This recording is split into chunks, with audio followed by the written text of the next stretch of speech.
Hello, my name is Tom Stiles, and this is Tom's Radio Room Show number 115. 115. Today, I'm going to do something a little different. And the reason I'm doing this is because it's been taking up a lot of my time lately, and so I haven't really been heavily into shortwave radios, ham radios, and scanners. I've been doing this other hobby.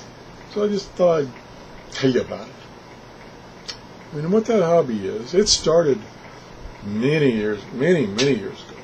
My wife worked at a high school, and this was before internet got more widespread.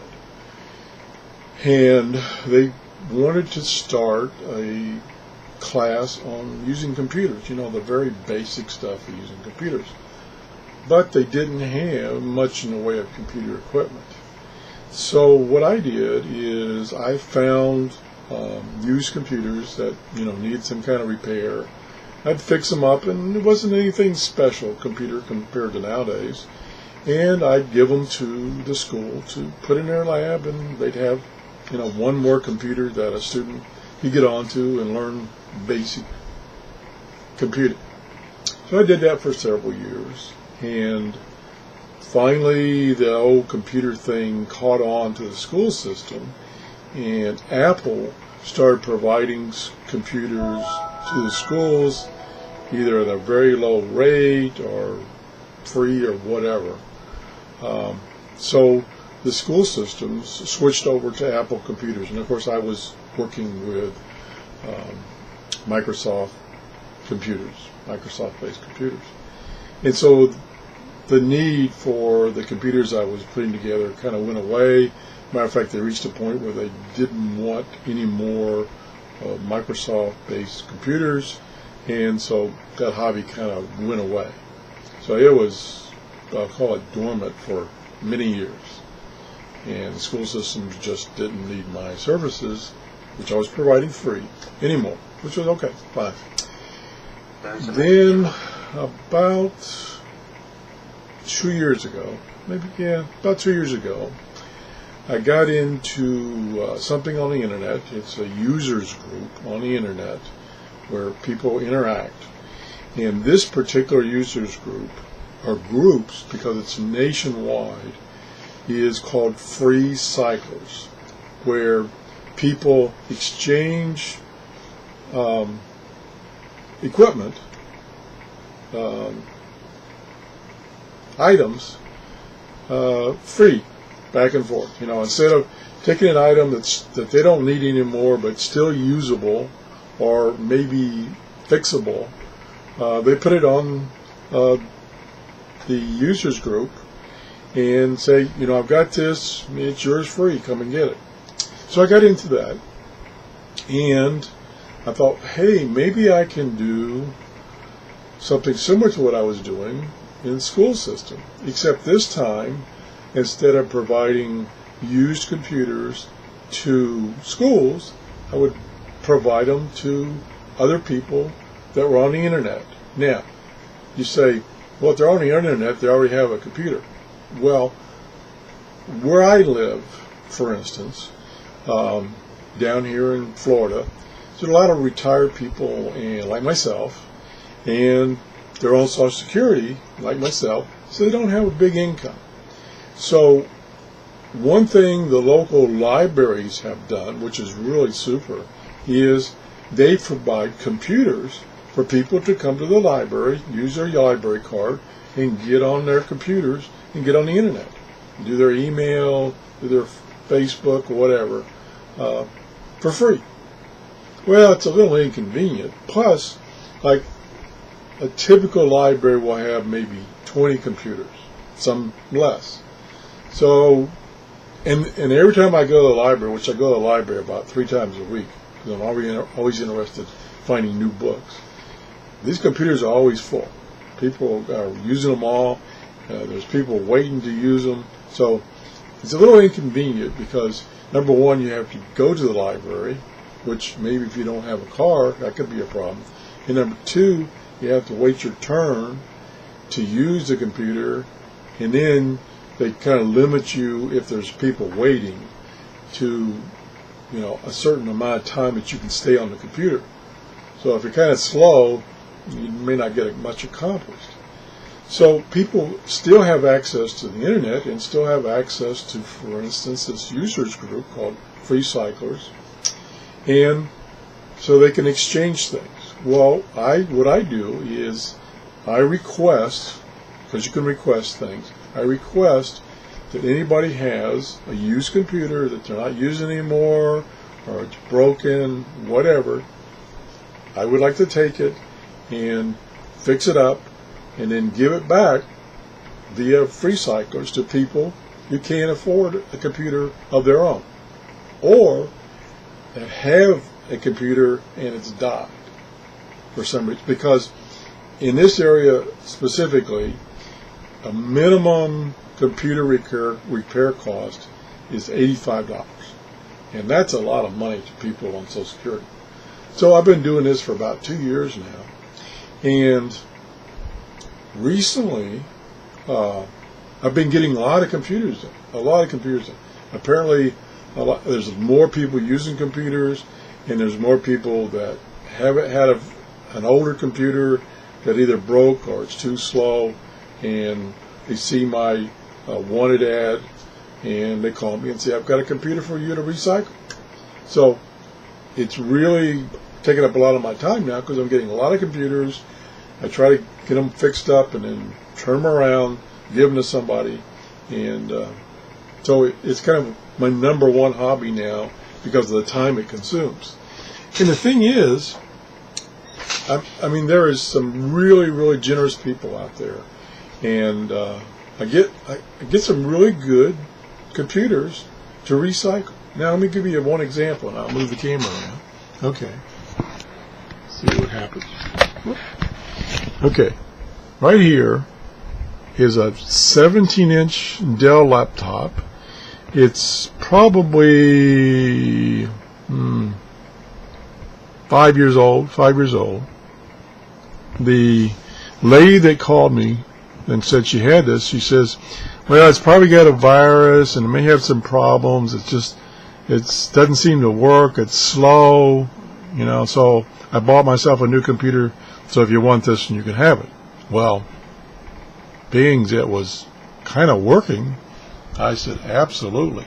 And laptops are in big demand. And the reason they're in big demand is because they're portable, number one. Number two, they don't take up much space. Let me put the camera back up because I can't hold it very good. Too shaky, and that's number one sin when you're making a video, is don't have a shaky camera. So anyway, and that's what I was going to say.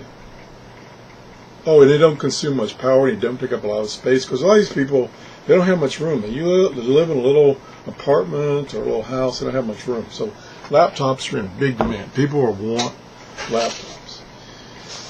And so I got this computer a couple of days ago, and I turned it on, and to see, what the deal was, what was working, what was working. And everything seemed to be working, but she was right.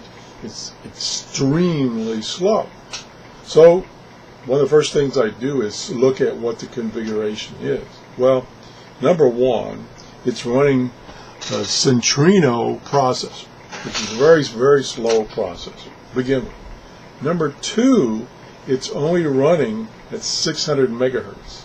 Now, the vintage of this computer, it shouldn't have that slow a processor.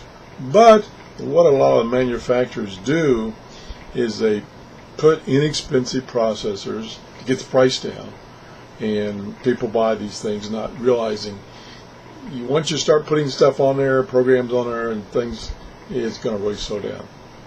So it's only running at 600 megahertz, and it originally came with Windows XP, which is not a power hog and it's not a memory hog, so it's not too bad in that original configuration and with a limited amount of programs on it.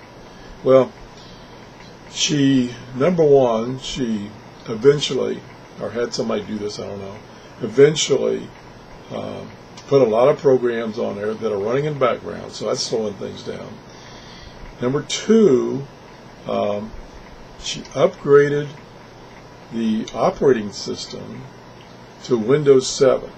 That's a big mistake. On these older processors, Windows 7 just won't hack it. I mean, you look at their minimum specs, and they want a dual-core, fast processor.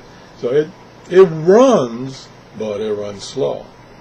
And a secondary part of that is she had put on here Windows 7 Ultimate, which requires more computing power. Plus, she's running all the high-resolution graphics that's available on Windows 7, the glass graphics, what they call it, which really uses up computing power. And she did add, which was a good thing, she added more memory. It's got 2 gigs of memory in this little computer. But she just kind of killed it when she, number one, went to Windows 7 and went to Windows 7 Ultimate. That kind of killed the machine. So what I'll have to do is I'll just have to go back to Windows XP, and this will be a pretty good machine for somebody that, doesn't have a computer or their computer died. And somebody will be real happy to get this for free. So anyway, that's kind of my other hobby, one of my many other hobbies. Now, my gardening hobby is kind of on hold because summer is here and the garden really struggles, so I don't spend too much time on my garden in the summertime. So that's kind of on hold. So that gives me more time to do my other hobbies. So anyway, I just thought I'd throw a video together to show you my other hobby. It's really rewarding to help these people out that can't afford to get their computer repaired, or get a computer of their own so they don't have to go to the library. I went to see a woman, and I typically don't do this. I typically don't go to somebody's house and do a repair or try to do a repair, because repairs can take a long time, not of your basic time, but just time on the clock. Like to do a memory scan sometimes can take 3 or 4 hours or longer, and so you don't want to be at their house. Plus, I don't want the liability of taking somebody's computer with the idea I'm going to repair it and make it better and give it back to them, because I'm no expert at this. I could actually make it worse. So I just don't do that part. I get computers that are given to me with no strings attached. It's yours. Do whatever you want to it. And then I fix it up. I clean all their stuff off of it. I do a reinstall of the operating system so the hard drive is completely wiped out of their information. And then I offer it back on the free site course. And again, it's no strings attached. The computer is working. Do what you want to. Don't call me. So it's been, like I said, it's been real rewarding. This year, I think I have recycled almost 20 computers for people. And some of these, are really basic computers, but it gets people online. They can do email. They can surf the internet to some degree, not fast, because these are older computers, and they're happy. So that's the show for today. I hope I didn't bore you too much. If I did, I'm sorry. We'll get back to radio stuff the next show. Matter of fact, I'm working on my testing of dig it out here, my emergency radio that I got. And as I said before, the testing will involve seeing what kind of life I get out of the rechargeable batteries, as far as the light, how long the light will last after a full recharge, how long the radio will last after a free recharge, and recharging by means of, this is going to take a while, the solar panel, the cranker, got a dyno in it, so you can crank it, power, and supposedly, in this I have very not too high hopes of, supposedly you're able to hook this device to your cell phone with the adapters they provide, and using the crank, charge your cell phone. I don't think that's going to happen. I think what might happen is you might be able to charge the little battery. It's not a big battery, a little rechargeable battery in this thing, either solar or have it already been charged by a USB port or by cranking, and then using the energy in that battery to charge your cell phone. I don't think if that battery is low that you're going to be able to crank this baby and charge your cell phone. And I think that might be why there's some bad reviews on this, because its claim to fame is to be able to charge your cell phone using the hand crank. That's the show for today. Thanks for watching. Bye-bye.